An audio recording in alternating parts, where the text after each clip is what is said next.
So, article from The Hill, it's called Retail Workers Earn Less Than Half of What They Need to Afford Rent. Americans are gearing up for a massive holiday shopping season, but behind the scenes, many retail workers are struggling to afford even a standard apartment. The typical retailer worker earns $34,436 per year, less than half of the roughly $71,000 needed to rent a typical unit, according to a new Redfin analysis. That means a retail worker would have to put in 83 hours a week to cover today's $1,779 rent and keep housing costs under the 30% affordability threshold.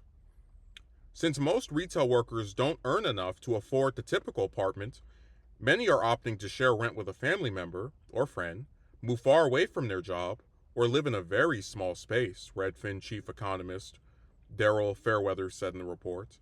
In high-cost areas like New York City and California, the gap between retail wages and rent prices is even wider. Retail workers in New York City fall nearly... Jesus. I'm going to repeat it for posterity. Retail workers in New York City fall nearly $96,000 short of the income needed to afford the typical apartment, a 71% shortfall, and the largest among the 50 metros, Redfin analyzed. In Boston, renters need to make nearly $115,000 a year to afford the typical apartment, more than $76,000 above retail workers' annual wages in the area. Miami, San Diego, and San Jose, California also had some of the largest gaps between retail wages and rents. By contrast, Cleveland, St. Louis, and San Antonio had the smallest shortfalls. But none of the 50 metros Redfin analyzed were affordable for retail workers under the 30% rent-to-income standards.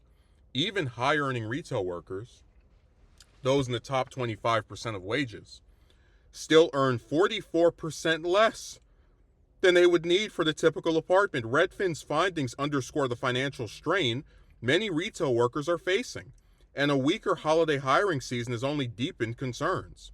Retailers are expected to hire between 265,000 and 365,000 seasonal workers this year, possibly the lowest level in over 15 years, according to the National Retail Federation. The downtick is a reflection of growing online sales, a softening economy, and a slower labor market. Still, the NRF sees holiday sales exceeding $1 trillion for the first time. While rents are still out of reach for many, affordability has modestly improved recently. Retail worker wages have been growing at a pace around 3% per year, 3% year over year, and rents have been growing at a rate closer to 2%, Redfin said.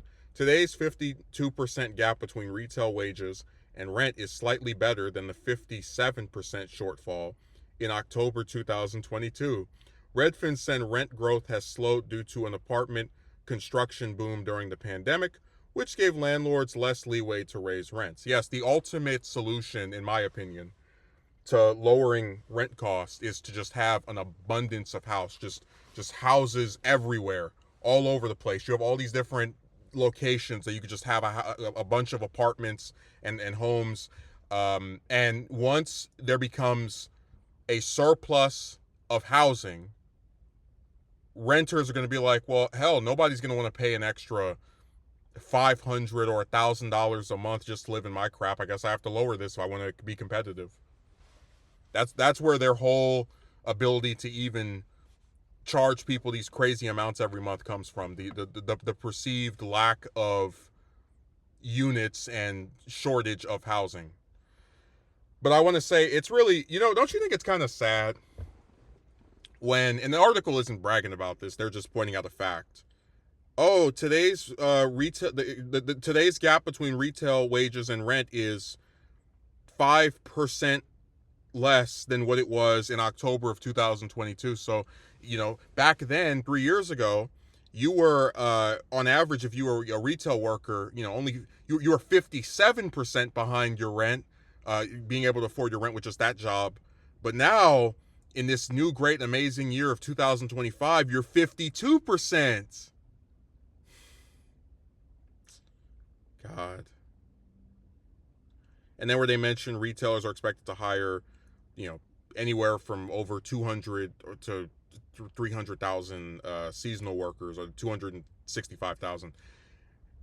The article mentions that the growing online sales, the softening economy, and slower labor market are contributing to them hiring the lowest number of seasonal employees in that time. But also, I want you to think about this. Like, if you're a person who's been struggling to find a job, right?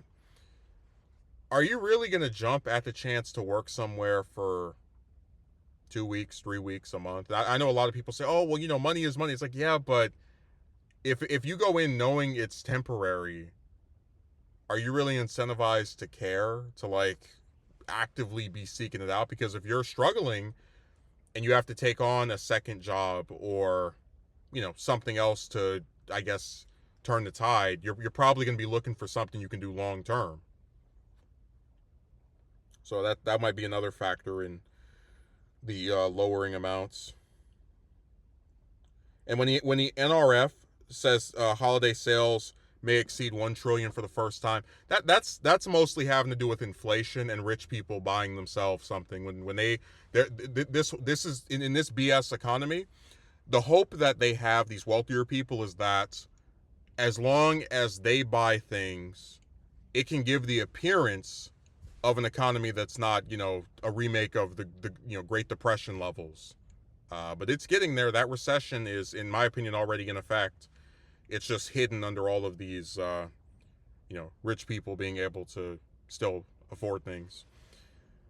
And where they mention where's the other part of this? Oh yeah, the high earning retail workers in the top 25%, they still earn 44% less than they would need for the typical apartment. And this is where we get into like the whole discussions about. So I've been a real opponent of the idea that if someone wants a full-time job, they should have to be a manager.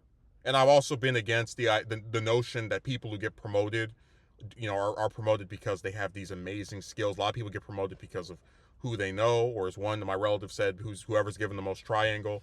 And really, it's just to say that as much as I think it's ridiculous, that people actually believe you should have to be a manager to make, full-time hours at a job, it says something when even they are struggling financially, when even they're perceived either more amount of time working or higher wages are still not enough to cover this crap.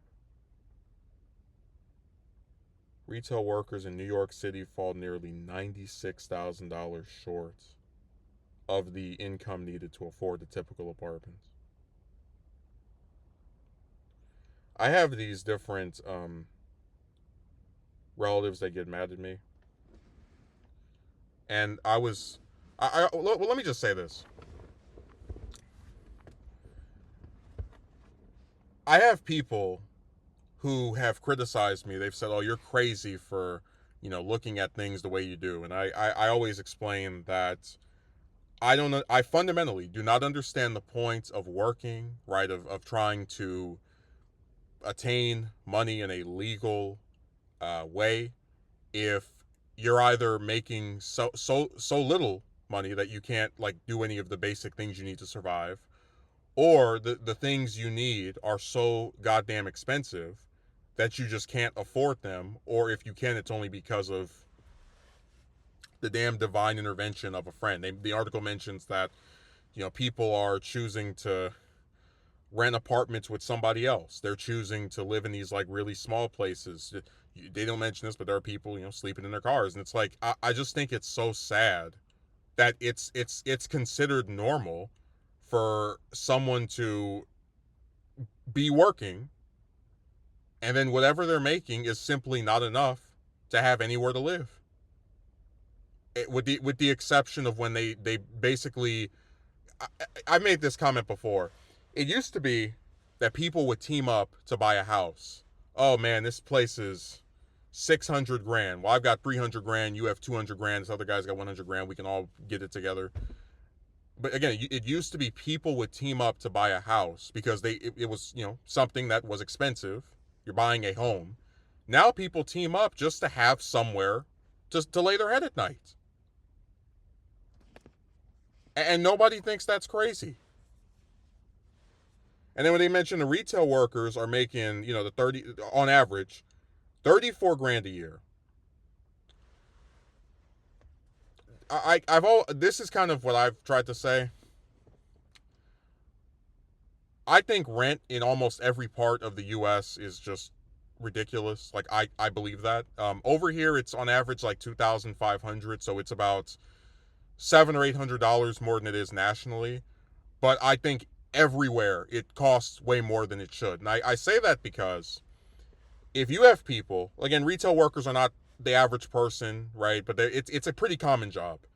If you have people who are only making 30 grand a year, a little bit over 30 grand, maybe a little bit under, and their rent is basically 2 grand a month, right? This means if you multiply that times 12, again, we're going to just say a flat 2 grand, which is higher than the average, but just hear me out. If their rent is 2 grand every single month times 12, you're looking at 24,000 just burnt out of your wallet and pocket every year just to have somewhere to live. And okay, the 24 grand is now gone. But hey, you still have what is that, 10 grand left over? Oh wait, your car note is 700. Oh wait, your electricity bill is what, 100 or what? I mean, my point I'm making here is when you start, like, somebody might say, "Oh, your rent's only 1,700. That's not that high." It is when you start factoring in all the other things that people have to pay for. Food, gas, these car notes, car insurances, their phones. And these other things tend to not cost as much as rent, which is why I make the point that if your rent is so damn expensive to where it just completely dwarfs the cost of everything, like you could pay everything else every single month, right? Food, gas, phone bill, car insurance, for some people, not me, but car notes. If you could pay all that other stuff like with no issue from the job that you have, but then suddenly you're dead, you're in the grave because of rent, there's something wrong with that. Like they've basically turned rent into this giant, enormous, overpriced thing that people, again, they only put up with because it's something that they need. But their ways of putting up with it are not to their benefit. Oh yeah, me and my friend are just gonna have to rent somewhere together. Rent's 1,700, so I'll pay 900 and he'll pay 900 and then we'll cover it. It's like, okay, you guys are still giving almost $1,000 every month to sleep on, and like on the floor, and this person sleeps on the couch. I mean, it's stupid. And again, it's like, why are people paying all this damn money for stuff that's trash? I'm not insulting them. I just think that the system, man, like, it's amazing the stuff that people just that they tolerate.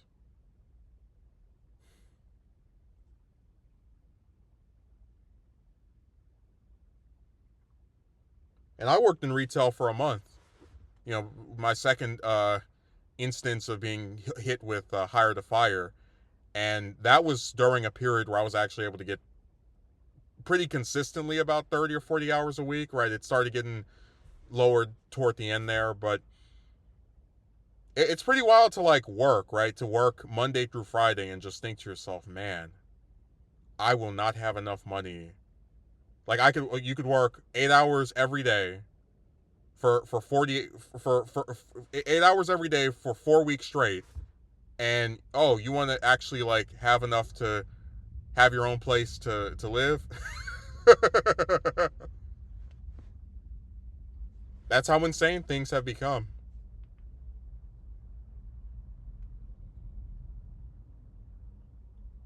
I mean, look at this article. A retail worker would have to put in 83 hours a week to cover today's 1,779 rent and keep housing costs under the 30% affordability threshold. So like I said, even if you could afford rent, once you start adding up all the other crap, it's just too much. And it really kills me that you have people that to this day they'll make fun of somebody else for being poor. They'll make, ha ha ha, look at your car, ha ha ha, look at your outfit. It's like, guys, nobody, like, I don't know, are they like tone deaf? Do they not realize that the majority of the people that live in the supposedly richest country in the world can't afford $1,000 emergency, live paycheck to paycheck? Most of the people working in those damn retailers that they love to go to can't even afford rent, don't even make half of what's necessary to be able to cover it. And we're not even, we haven't even brought up the fast food workers, the guys at Starbucks, because if you think 30 grand is like not that much money to make every year, wait till you get a load of them. They regularly get their hours chopped up so much that they're only making on like most, because again, it's all part-time crap. Most of the different fast food and like, Starbucks employees probably are around 15 grand a year. It's really not that much money. Because like I said, all they do is just chop up everyone's hours so that those beautiful CEOs and executives can buy another house. It's some sick stuff, man. I'm really I despise everything about just working in the US. Like, just the idea of working and then still not being able to afford basic stuff is, to me is ridiculous. But there are some people that, are not going to have a problem with this. They're going to say just work harder. It's like, hell, these people, they would have to work 80 plus hours a week just to afford rent.